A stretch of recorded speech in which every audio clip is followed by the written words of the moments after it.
भारत दुनिया की 5वीं सबसे बड़ी इकोनॉमी बन चुका है और अगले 3 साल में दुनिया की तीसरी सबसे बड़ी अर्थव्यवस्था बनने का अनुमान लगाया जा रहा है। लेकिन यह सफर इतनी आसान नहीं थी। आज परिवर्तन के दूसरे अध्याय में जानेंगे भारत के विकास की रोचक कहानी। 1870 का दशक पंजाब में पहली बार रेलवे लाइन बिछाई जा रही थी। तब इंजीनियर्स को एक खंडहर मिला जिसकी ईंटें इतनी मजबूत थी कि उनका इस्तेमाल रेलवे लाइन में कर लिया गया। ये ईंटें करीब 5000 साल पुरानी थी। जब 1920 में गहन खुदाई हुई तो वहां प्लॉट सिटीज, पक्की ईंटों की इमारतें और सड़क के दोनों तरफ ढकी हुई नालियां मिली। खुदाई में गहनों से लदी हुई महिलाओं की मूर्ति भी मिली। यह सभी अवशेष 5000 साल से भी ज्यादा पुरानी सिंधु घाटी सभ्यता के थे, जिसे हड़प्पा सभ्यता भी कहते हैं।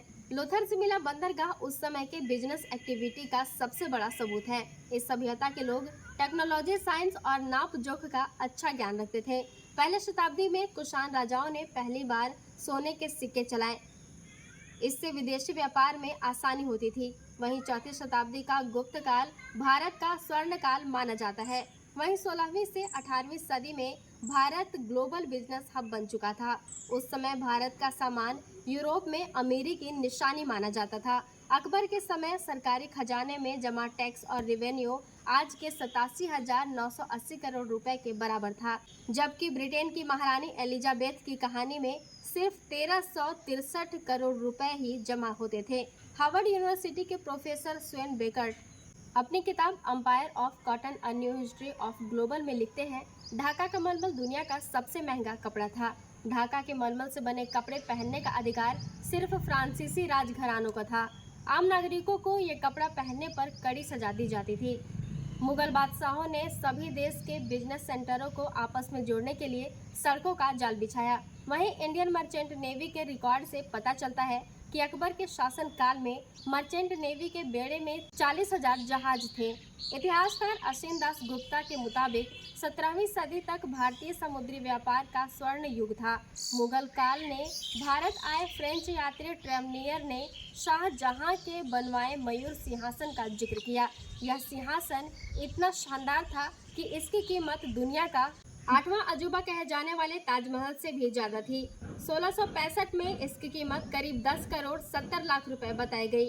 कहा जाता है कि इस कीमत से 2 ताजमहल बनाए जा सकते थे, लेकिन 1707 में औरंगजेब की मौत के बाद मुगल कमजोर पड़ने लगे। 1739 में ईरान के बादशाह नादिर शाह ने दिल्ली पर हमला कर दिया। इस कत्लेआम में करीब 20,000 करोड़ लोग मारे गए। 57 दिन बाद जब नादिर शाह ने दिल्ली छोड़ी तो मयूर सिंहासन, कोहिनूर सहित कीमती हीरे जवाहरात ले गए। फिर आया ब्रिटिश कॉलोनियल रूल का वह दौर जब भारत को लूटा गया और देश में भूखमरी के हालात बन गए। कांग्रेस नेता शशि थरूर अपनी किताब inglorious empire what the British did to India में लिखते हैं, 1943 में बंगाल में भयंकर अकाल पड़ा जिसमें 30 लाख लोग भूख से मारे गए। यह अकाल भूख का नहीं बल्कि ब्रिटिशियर्स के अत्याचार से जुड़ा है। जनता तड़प रही थी, लेकिन ब्रिटिशियर्स भारत में ही उगाए अनाज एक्सपोर्ट कर रहे थे। अंग्रेजों ने भारतीय कपड़ों पर भी टैक्स लगाया और इंग्लैंड से सस्ते कपड़े भारत में आयात किया, जिससे भारतीय बुनकरों का कारोबार ठप हो गया और लाखों लोग बेरोजगार हो गए। ब्रिटिश ईस्ट इंडिया कंपनी ने भारतीय किसानों से भारी टैक्स वसूला और इन्हें नकदी फसलों की खेती करने के लिए मजबूर किया। वो भारत के ही पैसों से भारतीयों से सामान खरीदते, फिर उस सामान को यूरोप में मार्केट में बेच देते। शशि थरूर अपनी किताब में लिखते हैं कि सन 1600 में जब ईस्ट इंडिया कंपनी की स्थापना हुई थी, तब दुनिया के जीडीपी में ब्रिटेन की हिस्सेदारी सिर्फ 1.8% थी, जबकि भारत 23%। लेकिन 1914 तक ब्रिटेन दुनिया की जीडीपी में 10% की हिस्सेदारी कर रहा था, जबकि भारत दुनिया का तीसरा सबसे बड़ा देश बन चुका था जो बेसहारा और भूखा था। अंग्रेजों ने भारत को आज़ादी देने का ऐलान किया। इतिहासकार एंगस मैडिसन के रिपोर्ट के अनुसार वर्ल्ड इनकम ने भारत का हिस्सा 22.6% से घटाकर 3.8% रह गया। देश के पहले प्रधानमंत्री जवाहरलाल नेहरू ने हालात सुधारने के लिए पंचवर्षीय योजना की शुरुआत की।